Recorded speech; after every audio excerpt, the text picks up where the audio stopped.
Brahmapur gate ବଜାର ନିକଟସ୍ଥ NGO ହଲ୍ଠାରେ Brahmapur ମହାନଗର ପ୍ରାଥମିକ ଶିକ୍ଷକ ସଂଘ ପକ୍ଷରୁ ପ୍ରଧାନ ଶିକ୍ଷକ ସମ୍ମିଳନୀ ଅନୁଷ୍ଠିତ ହୋଇଯାଇଛି।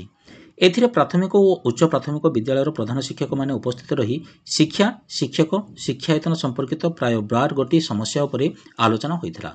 ପ୍ରଶାସନିକ ଜଟିଳତା ଓ ଅସୁବିଧା, ଆର୍ଏସିପି ଓ ଏମ୍ଏସିପି ସମସ୍ୟା, ଏଚ୍ଆର୍ଏମ୍ଏସି ପୋର୍ଟାଲର ଏଣ୍ଟ୍ରି ସମସ୍ୟା, ନୂତନ ଶିକ୍ଷାନୀତି ଓ ୟୁଏସ୍ ପୋର୍ଟାଲର ପ୍ରାୟୋଗିକ ଅସୁବିଧା, ଅନୁଗ୍ରହ ଓ ବିଳମ୍ବିତ ବେତନ ଓ ଏରିୟର ପ୍ରଦାନ, ସହରାଞ୍ଚଳ ଶିକ୍ଷାଧିକାରୀଙ୍କ କାର୍ଯ୍ୟାଳୟ ତୁରନ୍ତ ଖୋଲିବା, ସ୍ଥାନୀୟ ଛୁଟିର ଦୁରାବସ୍ଥା, ଜିଲ୍ଲା ଶିକ୍ଷକ ସଂଘର ସ୍ଥାଣୁତା, ରାଜ୍ୟ ସରକାରଙ୍କ ଶିକ୍ଷକ ନିଯୁକ୍ତି ଓ ବଦଳି ସଂକ୍ରାନ୍ତୀୟ ଭୁଲ ନିଷ୍ପତ୍ତି ଓ ଅବ୍ୟବସ୍ଥା, ଶିଶୁ ବାଟିକା ଶ୍ରେଣୀର ପରିଚାଳନାଗତ ଅସୁବିଧା, ଶିକ୍ଷକଙ୍କ ସମ୍ମାନ ଓ ସୁରକ୍ଷା ଭଳି ପ୍ରମୁଖ ସମସ୍ୟାଗୁଡ଼ିକ ଉପରେ ପୁଙ୍ଖାନୁପୁଙ୍ଖ ଭାବେ ସମାଲୋଚନା କରାଯାଇଥିଲା।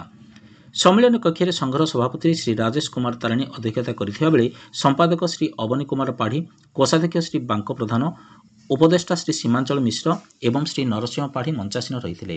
ଉକ୍ତ ସମ୍ମିଳନୀରେ ପ୍ରଧାନ ଶିକ୍ଷକ ଶିକ୍ଷୟିତ୍ରୀ ଉପସ୍ଥିତ ରହି ସମସ୍ୟାର ସମାଧାନ ଦିଗରେ ବିହିତ ପଦକ୍ଷେପ ନେବା ସହ ସଂଘକୁ ପୂର୍ଣ୍ଣ ସମର୍ଥିତ ଦେବେ ବୋଲି ନିର୍ଭର ପ୍ରତିଶ୍ରୁତି ଦେଇଥିଲେ।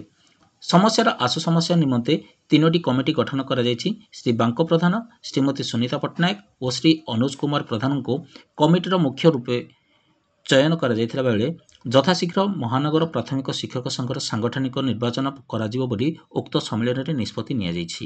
Bureau report, OM TV Odisha.